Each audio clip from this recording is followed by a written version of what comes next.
मुसिफ बिहार देखेंगे आप, मैं हूं आपके साथ आपका मेजबान रहीम अहमद खान। नजर डालेंगे रियासत बिहार की तमाम बड़ी खबरों पर। आगाज हेडलाइंस के साथ करेंगे। अररिया जोकीहाट में इंतखाबी सरगर्मियां तेज, मुख्तलिफ पार्टियों के कई उम्मीदवारों ने पर्चाए नामजदगियां दाखिल की। AIMIM की 25 उम्मीदवारों पर मुश्तमिल फहरिस्त जारी, अक़लियतों, पसमानदा तबकात और महरूम तबकात की आवाज़ बुलंद करने का किया आज़्म। जनसुराज पार्टी के अहम लीडर अमित कुमार पासवान और अनीता कुमार बीजेपी में हुए शामिल। दिलीप जायसवाल ने किया खैर मकदम, कहा पार्टी को मिलेगी मजीद मजबूती। और सुपौल में सड़क हादसा, एक ही खानदान के 3 अफराद की हुई मौत। पप्पू यादव ने सोकवार खानदान से की मुलाकात।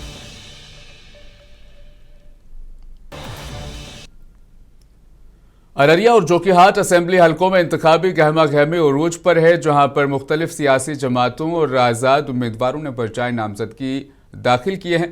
अररिया से जनसुराज पार्टी के उम्मीदवार डॉक्टर फरहत आरा ने नामजदगी दाखिल की, जबकि जोकीहाट से साबिक रुकन पार्लिमान सरफराज आलम ने इसी पार्टी के टिकट पर मैदान में कदम रखा है।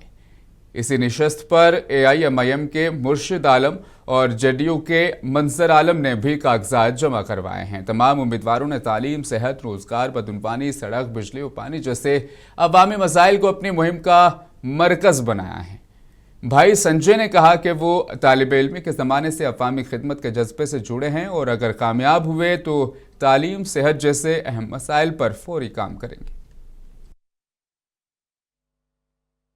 कहना चाहेंगे कि आज मुझे 49 विधानसभा की क्षेत्र की एक जिम्मेदारी के रूप में मुझे यहाँ टिकट दिया और माननीय मुख्यमंत्री नीतीश कुमार जी का और अपने ललन सिंह जी का, जो हमारे लीडर हैं संजय झा जी का, इन तमाम लोगों का हम दिल से आभार व्यक्त करते हैं।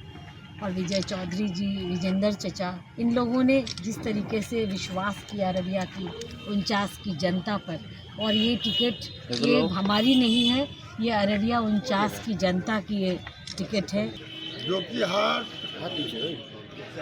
जो काम मैं जहाँ छोड़ा था, जोकीहाट बिहार में मॉडल हो और एक एक आदमी का सम्मान हो, जो भ्रष्टाचार से पूरा लिप्त है सीमांचल और बिहार, उसको कम करें और जनता का जो सम्मान आज कमा है, वो जो मालिक है उसको मैं मालिक बनाऊंगा। देखिए, इस बार का चुनाव 14 महीना का जो मेहनत है, इस 8 महीना में 43 जनसभा किया और सभी पंचायतों में संगठन का काम किया। कोई ऐसा पंचायत नहीं है जिसमें जो मेरे संगठन में 100 से नीचे आदमी है। 100 है प्लस मेरा बूथ लेवल पर प्रत्येक बूथ पर 10 आदमी है। इसलिए मुझे लगता है कि मेरे लिए कोई चैलेंज नहीं है। हमेशा से मीम जीती है, उम्मीदवार नहीं जीता था, उसका केडर वोट है, जो कि मीम का जैसे हर पार्टियों में केडर वोट होता है, उसी से ऑल इंडिया मजलिस इत्तेहादुल मुस्लिमीन में जोकीहाट विधानसभा में 30 से 40 हज़ार केडर वोट है। तो हमारा जो क्षेत्र है, क्षेत्र संख्या 49, ये बाजार में है, शहर में है। अच्छा, मैं इस शहर को काफ़ी मेहनत से सजाऊंगा, लगेगा कि हाँ दिल्ली की तरह है अररिया जिला। मैं इस शहर का विधायक बनूं ताकि मेरे जनता को तकलीफ न हो।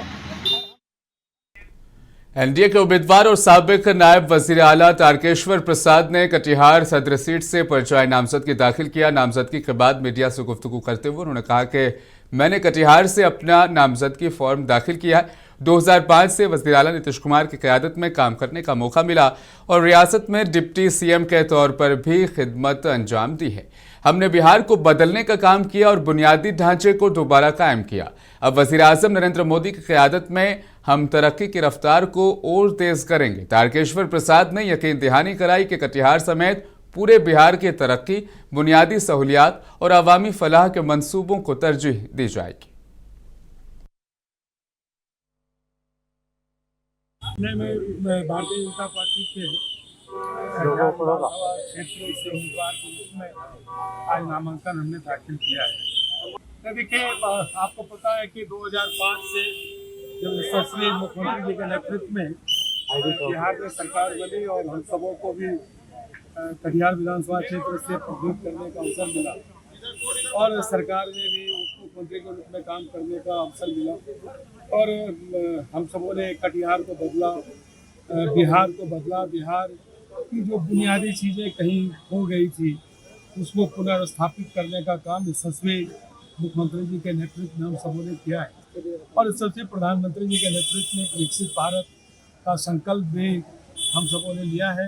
आगामी जो हम सबों का ये 5 वर्ष होगा, कटिहार की तरक्की के साथ साथ बिहार की तरक्की के लिए हम सब काम करेंगे और जो आधारभूत संरचनाएं और जो मौलिक चीज़ें हैं कि कैसे उद्योग बेहतर हो, कैसे हम कटिहार शहर को एक बेहतर नगर के रूप में और विकसित कर सकें।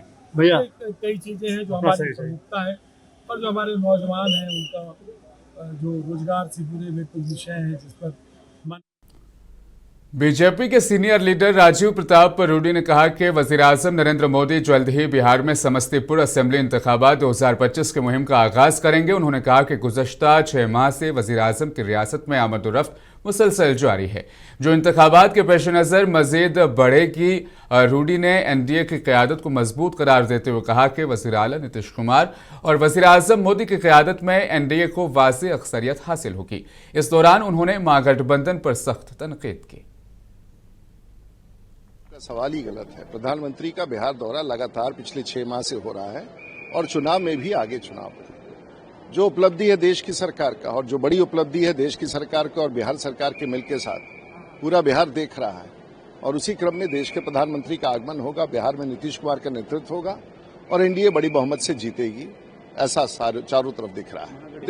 देखिए आप सब लोग इस बात को भूल रहे हैं कि महागठबंधन पॉलिटिकल पार्टियों का गठबंधन नहीं है। राष्ट्र के स्तर पर कांग्रेस पार्टी परिवार की पार्टी है, वो है। राज्य के स्तर पर लालू की पार्टी है, वो भी एक परिवार की पार्टी है और आप जेएमएम की भी बात कर रहे हैं, वो भी एक परिवार की पार्टी है। तो परिवार की पार्टियों में कभी आपसी समझौता नहीं होता है, वहां वर्चस्व की लड़ाई होती है और मुझे नहीं लगता है कि किसी प्रकार का गठबंधन वहां दिखेगा। लेकिन एनडीए को या भारतीय जनता पार्टी को कोई बहुत मतलब नहीं है। भारतीय जनता पार्टी एनडीए की सरकार बनेगी, नीतीश कुमार और नरेंद्र मोदी के नेतृत्व में तेज गति से बढ़ रही है। वही तो कहा जाता है कि गठबंधन का अभाव उसी को कहते हैं, उसके बारे में मैंने टिप्पणी आपको कर दी। जनता दल यूनाइटेड के लीडर गुलाम रसूल बलियावी ने कहा कि बिहार की तरक्की में वज़ीर आला नीतीश कुमार का रोल नाकाबिले फरामोश है। उन्होंने कहा कि गुज़श्ता कई दहाइयों में ऐसा काबिल, दयानतदार और तरक्की पसंद वज़ीर आला न आया है और न ही मुस्तकबिल में आएगा। बलियावी ने एतराफ़ किया कि अक़लियती तबके को इस बार कम निशस्तें दी गई है। ताहम उन्होंने कहा कि नीतीश कुमार ने मुसलमानों को राज्यसभा और विधान परिषद में मुनासिब नुमाइंदगी देकर उस कमी को पूरा किया है। देखिए, महागठबंधन पर हमको कुछ नहीं कहना है, वरना ऐसे ही भाव बढ़ जाएगा। सच ये है कि बिहार के विकास से, डेवलपमेंट से किसी विपक्षी को कोई लेना देना नहीं है। अब आप सोच सकते हैं कि चुनाव से पहले ही कोई सीएम बन जा रहा है, कोई डिप्टी सीएम बन जा रहा है, यानी जनता भी हंसती है और अन्य राज्य वाले क्या कहते होंगे। बिहार की तारीख में, भारतीय राजनीति में आम जनमानस जिसके बारे में ये कहे कि पिछले सदियों में नीतीश कुमार जी से बेहतर कोई मुख्यमंत्री मिला नहीं और आगे कोई दिखाई नहीं दे रहा है इनके जैसा, तो न बदलने की जरूरत है और न किसी को कुछ कहने की जरूरत है। समझने की जरूरत है कि कुछ लोगों को मुख्यमंत्री बनने की बेचैनी है और हमारे नेता माननीय नीतीश कुमार जी को बिहार को विकसित बिहार बनाने की इंजीनियरिंग भी है। बिहार में असेंबली इंतखाबात की गहमा गहमी तेज हो गई है। एनडीए के तमाम बड़े लीडर्स इंतखाबी मुहिम में मसरूफ हैं, तो वहीं वज़ीर-ए-आज़म नरेंद्र मोदी 24 अक्टूबर से बिहार में इंतखाबी मुहिम चलाएंगे। वज़ीर-ए-आज़म नरेंद्र मोदी 24 अक्टूबर को समस्तीपुर से अपनी इंतखाबी मुहिम का आगाज करेंगे। इसी तरह वज़ीर-ए-आज़म नरेंद्र मोदी 3 नवंबर तक वक्फे से बिहार में इंतखाबी मुहिम चलाएंगे। बीजेपी के रियासती सदर दिलीप जायसवाल ने पटना में प्रेस कॉन्फ्रेंस के दौरान इस बात की जानकारी दी। आदरणीय प्रधानमंत्री श्री नरेंद्र मोदी जी अपने विधानसभा चुनाव का जो प्रचार अभियान शुरू करेंगे, समस्तीपुर कर्पूरी ग्राम और वहां पर जननायक भारत रत्न कर्पूरी ठाकुर जी के गांव में जाएंगे, उनके घर पर जाएंगे और जननायक भारत रत्न कर्पूरी ठाकुर जी को प्रचार अभियान शुरू करने के पहले उनको श्रद्धांजलि अर्पित करेंगे और फिर उनका चुनाव अभियान बिहार में शुरू हो जाएगा। सबसे पहली सभा समस्तीपुर में होगा और समस्तीपुर की पहली सभा करके फिर बेगूसराय की सभा को संबोधित करेंगे। यानी समस्तीपुर की सभा 10 बजे निर्धारित की गई है और बेगूसराय की सभा 24 अक्टूबर को ही 1 बजे निर्धारित हुआ है। इसके बाद प्रधानमंत्री जी का दूसरा दौरा 30 अक्टूबर को होगा और 30 अक्टूबर जी को प्रधानमंत्री जी पहली सभा मुजफ्फरपुर करेंगे और दूसरी सभा छपरा करेंगे और इस तरह करके उसके बाद उनका सभा फिर 2 नवंबर को है।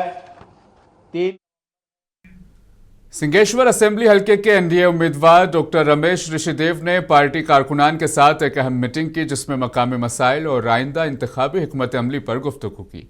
डॉक्टर ऋषिदेव ने कहा कि वो इस हलके से इंतखाब लड़ने के लिए पूरी तरह से तैयार हैं और इलाके के दरीना मसाइल को हल करना उनकी तरजीह है। उन्होंने इस बात पर जोर दिया कि हमने जो काम पहले शुरू किए थे वही रुके हुए हैं, अब उन्हें मुकम्मल करना है। काबिल जिक्र है कि डॉक्टर रमेश ऋषिदेव बिहार हुकूमत में वजीर रह चुके हैं और उन्होंने कई तरक्याती मंसूबे कामयाबी से नाफिज किए हैं। उन्होंने वादा किया है कि अगर अवाम ने मौका दिया तो वो इलाके में तालीम, सेहत, सड़क और रोजगार से मुतालिक कई नई स्कीमें नाफिज करेंगे।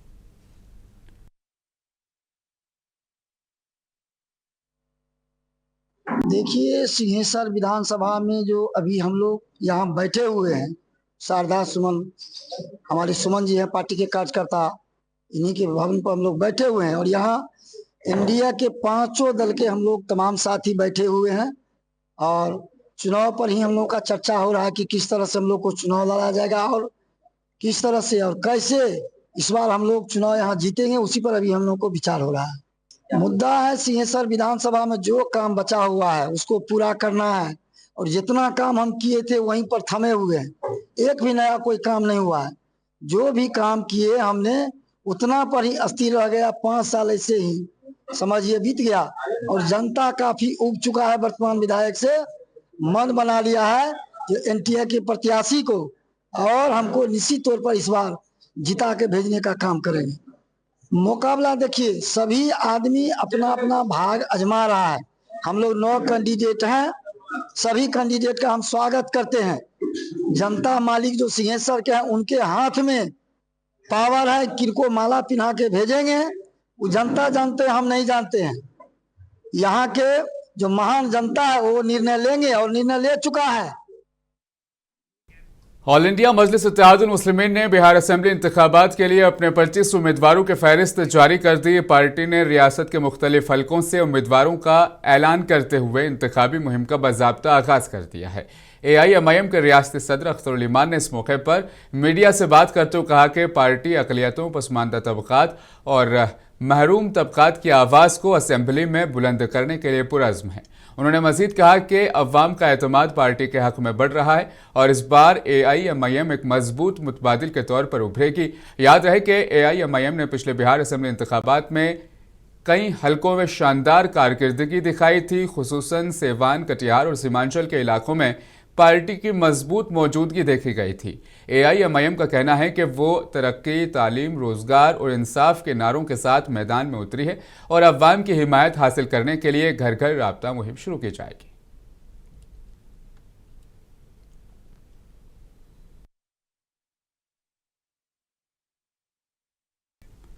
आरजेडी लीडर मुजाहिद आलम ने लालू प्रसाद यादव, तेजस्वी यादव और राबड़ी देवी से मुलाकात कर जिक्र करते हुए कहा कि पार्टी क़यादत ने उन पर एतमाद जाहिर करते हुए कोचाधामन असेंबली सीट से उन्हें टिकट दिया है। उन्होंने महागठबंधन में इख्तिलाफात की खबरों को मुस्तरद करते हुए कहा कि महागठबंधन एक खानदान की तरह है, जहां इख्तिलाफात वक्ती होते हैं और जल्द हल भी हो जाते हैं। इस दौरान उन्होंने गिरिराज सिंह को भी आड़े हाथों लिया। बहुत ही ऐतिहासिक पल था। आदरणीय लालू प्रसाद यादव जी जो राष्ट्रीय जनता दल के राष्ट्रीय अध्यक्ष हैं और बिहार के भावी मुख्यमंत्री आदरणीय तेजस्वी यादव जी, पूर्व मुख्यमंत्री राबड़ी देवी ने मुझ पर भरोसा जताया और 55 कोचाधामन विधानसभा से महागठबंधन के घटक दल के तौर पर राष्ट्रीय जनता दल का सिंबल मुझे जो है प्रदान किया। जब जहाँ एक परिवार होता है तो आपस में भी बाप बेटे भाई भाई में मतभेद होता है, तो जो घर का गार्जियन होता है उसको बैठ के उसका कोई निदान कर लेता है। कोई फैक्टर नहीं, अब जब रिजल्ट आएगा तो आप देखेंगे अवैसी का इस बार आरजेडी को हम 40 सीटों पे हराएंगे। वो 40 क्या, वो इस बार 0 पर आउट होंगे, आप देख लीजिएगा। निश्चित रूप से आप जाके थोड़ा जायजा ले लीजिए अमोर विधानसभा का। आज बहादुरगंज असेंबली हल्के से कांग्रेस के उम्मीदवार प्रोफेसर मुसव्विर आलम ने आज एक प्रेस कॉन्फ्रेंस में अवामी मसाइल पर गुफ्तगू की। उन्होंने कहा कि सीमांचल में कई मसाइल हैं, अगर वो मुंतखब होते हैं तो वो इलाके के पसमानदगी, रोजगार और दीगर मसाइल को बेहतर अंदाज में हल करेंगे। प्रोफेसर मुसव्विर आलम ने कहा कि उनकी तरजीहात में तालीम, सेहत, बुनियादी ढांचे और नौजवानों के लिए रोजगार के मौके शामिल हैं। प्रजातंत्रीय व्यवस्था में जो हमारी आस्था है, जो उस आस्था को बचाए रखने के लिए इसको बहुत ही शांतिपूर्ण, हर्षोल्लास और सद्भावपूर्ण माहौल में इस पर्व को पूरा करें और ये प्रजातंत्रीय व्यवस्था का जो तकाजा है, जो उनके फंडामेंटल्स माने बुनियादी उसूल हैं, उन उसूल का अनुकरण करते हुए अपने मत का प्रयोग करें। एक स्वच्छ समाज के निर्माण के लिए एक स्वच्छ, छवि, कर्मठ, लायक उम्मीदवार को चुने, जो जिसमें जात, धर्म या धन बल का कोई प्रभाव न हो। मुद्दा की कोई कमी है? यहाँ तो मुद्दा ही मुद्दा है। सीमांचल में तो मुद्दा ही मुद्दा रहा, लेकिन दुर्भाग्य है कि आज 40 साल से लगभग सीमांचल के मुद्दे की सभी लोग बात करते हैं, लेकिन मुद्दा को जमीनी स्तर पर उतारने का प्रयास अब तक नहीं हुआ। इसी तरह प्रजातंत्रीय व्यवस्था में जो हमारी आस्था है, जो जनसुराज पार्टी के उम्मीदवार डॉक्टर गाजी शारिक ने आज सैकड़ों हामियों के साथ कटिहार सदर सीट से अपना पर्चा नामजदगी फॉर्म दाखिल किया। इस मौके पर मीडिया से बातचीत करते हुए उन्होंने कहा कि कटिहार की अवाम अब तब्दीली चाहती है। पिछले 20 सालों में जो लूट खसोट की हुकूमत चल रही है उससे लोग तंग आ चुके हैं। इस बार बिहार में जरूर तब्दीली आएगी। डॉक्टर शारिक ने कहा कि प्रशांत किशोर ने बिहार में नई उम्मीद जगाई है और अवाम अब बेदार हो चुकी है। जनसुराज पार्टी अवामी हुक्मरानी के नजरिए के साथ इंतखाबात में उतरी है और शानदार कामयाबी हासिल करेगी। रणनीति बताने की चीज़ ही नहीं होती है, इसलिए इसका जवाब नहीं दूंगा। दूसरी बात है कि जब नामांकन किया है तो निश्चित रूप से चुनाव लड़ने के लिए किया है और चुनाव लड़ने के मतलब ही है कि चुनाव जीतने के लिए। लेकिन ये क्यों किया है? अच्छी खासी जीवन बिता रहा था, लोगों की सेवा कर रहा था, डॉक्टर हूँ, क्लिनिक भी है, मेडिकल कॉलेज में प्रोफेसर भी हूँ, लेकिन मैं निकल कर आया हूँ। उसकी वजह यह है कि जो हालत है और बदहाली है और जिस तरह से काम हो रहा है, लूट तंत्र है, तो प्रशांत जी जब आए और लोगों में जागरूकता फैलाने का अभियान शुरू किया तो मुझे लगा कि नहीं, जो हम लोग मान के बैठ चुके थे कि बिहार का यही नियति है और आगे कुछ नहीं होने वाला है, लेकिन उनके कार्यक्रमों से, उनके पदयात्रा से ये उम्मीद जागी और हम लोग उसमें जुड़े। और ये बिहार असेंबली इंतखाबात 2025 के तहत भोजपुर जिले के 7 असेंबली हलकों में नामजदगी की जांच के बाद कुल 83 उम्मीदवार इंतखाबी मैदान में रह गए हैं। इब्तदाई तौर पर 106 उम्मीदवारों ने पर्चे दाखिल किए थे, जिनमें से 23 नामजदगियां तकनीकी खामी और दस्तावेजात की कमी की बुनियाद पर मनसूख कर दी गई। खुसूसी तौर पर बहुजन समाज पार्टी के 2 उम्मीदवारों के पर्चे भी मुस्तरद कर दिए गए। इस दौरान बीएसपी के उम्मीदवारों ने अपोजिशन पर सख्त हमले करते हुए कहा कि इंतखाबी अमल में जानबूझकर रुकावटें खड़ी की जा रही है। जराये के मुताबिक आरा असेंबली हलके में 7 नामजदगियां मनसूख कर दी गई, बरहरा असेंबली हलके से 5 नामजदगियां मनसूख कर दी गई। इसी तरह संदेश असेंबली हलके से 2 नामजदगियां मनसूख कर दी गई। इंतजामिया ने वाज़ेह किया है कि तमाम नामजदगियों की जांच मुनसिफाना और शफाफ तरीके से की गई है। अभी हम मौजूद हैं आरा के डीएम समरालय के पास। यहाँ स्कूटनी चल रही थी। 106 प्रत्याशियों ने अपना नामांकन दर्ज किया था, जिसमें अब मात्र 83 प्रत्याशी मैदान में रह गए हैं, जिनमें कुछ प्रत्याशियों का नामांकन रद्द होने के बाद हंगामा प्रदर्शन भी किया था। वहीं बीएसपी का 2 प्रत्याशियों का 7 विधानसभा में नामांकन रद्द हुआ है, जिसके बाद उन लोगों ने एक प्रेस वार्ता बुलाई है। इस जिले में तो अभी हमारा 2 सीट जो है, ये एक बड़हरा और एक संदेश। बड़हरा वाले जो हमारे रविंद्र कुमार राम जी जो प्रत्याशी हैं बसपा के, वे ECI election commission of India को उन्होंने कंप्लेन किया और कंप्लेन इलेक्शन कमीशन स्वीकार भी किया है, एक्सेप्ट किया है और उस पर आज मतलब कार्रवाई होने वाला है। वे यहाँ मौजूद नहीं है। रविंद्र कुमार राम जी जो बड़हरा के प्रत्याशी हैं, वे डीएम साहब के वहाँ। बरहरा असेंबली हलके से जेडीयू लीडर विश्वनाथ सिंह ने आजाद उम्मीदवार के तौर पर पर्चा नामजदगी दाखिल किया था, जिनका पर्चा नामजदगी मुस्तरद हो गया है, जिसके बाद सियासी माहौल में कशीदगी पैदा हो गई है। नाराज विश्वनाथ सिंह ने दफ्तर के सामने ही धरना दिया। विश्वनाथ सिंह का कहना है कि उनके तमाम कागजात बिल्कुल दुरुस्त थे, मगर सियासी दबाव के तहत उनका पर्चा रद्द कर दिया गया। उन्होंने इस फैसले को जमहूरियत का कत्ल करार देते हुए चीफ इलेक्शन कमिश्नर से शफाफ तहकीकात की मांग की है।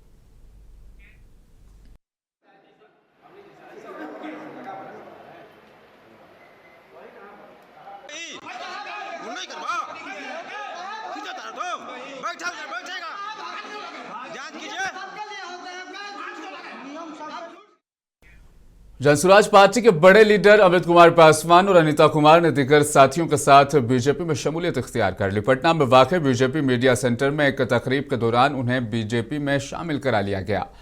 बिहार बीजेपी के रियासती सदर दिलीप जायसवाल ने उन्हें पार्टी का खंडवा पहनाकर उनका इस्तकबाल किया। इस मौके पर दिलीप जायसवाल ने कहा कि बीजेपी में शामिल होने वाले तमाम नए लीडरान पार्टी को मजबूती फराहम करेंगे। नवमुंतखब बीजेपी लीडर अमित कुमार पासवान ने कहा कि वो वज़ीर आज़म नरेंद्र मोदी और नीतीश कुमार की क़यादत में बिहार की तरक्की के लिए काम करेंगे।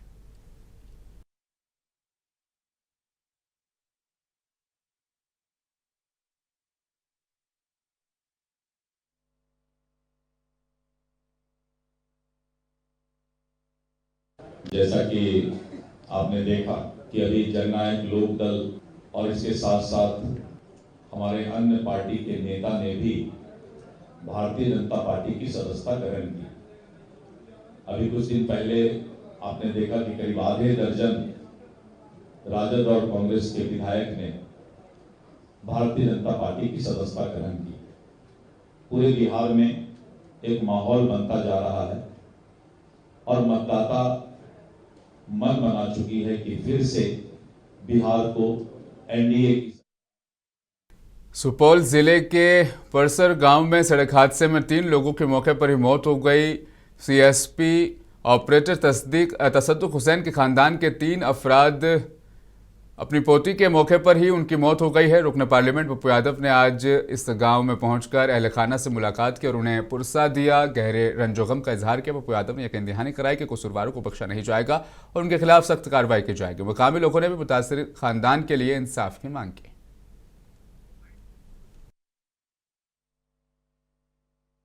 परिवार काफी गरीब है।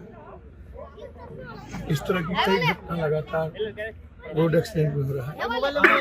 भागी लाख में हमेशा सरकार गलत पैसे लेके ड्राइविंग लाइसेंस देती है। धनतेरस के मौके पर भागलपुर के नौजवान समाजी कारकुन विजय कुमार यादव ने अपने खानदान के साथ मिलकर एक अनोखा जश्न मनाया। उन्होंने मासूर अफराद में तोहफे तकसीम किए और उन्हें यकीन दिलाया कि वो हर हाल में उनके साथ खड़े रहेंगे। इस मौके पर विजय यादव ने बुजुर्गों से आशीर्वाद लिया और मासूर बहन भाइयों के साथ नेक ख्वाहिशात का इजहार किया। मासूर अफराद ने कहा कि अगर समाज में विजय भाई जैसा हो तो कोई मासूर अकेला नहीं होगा। बिल्कुल, विगत कई वर्षों से दिव्यांगजनों के साथ हम छोटी दिवाली मनाते हैं और मिठाइयों, कपड़े सभी लोगों के बीच वितरण होती है। भाई बहनों का जो प्यार मिलता है वो देखने लायक, वो खुशी है और उस खुशी के त्यौहार में हम उनके साथ हैं और हमेशा निसहाय और सहाय लोगों के लिए हम मुंसिफ बिहार में फिलहाल बस इतना ही। मुझे दीजिए इजाजत, आप बने रहें मुंसिफ टीवी के साथ।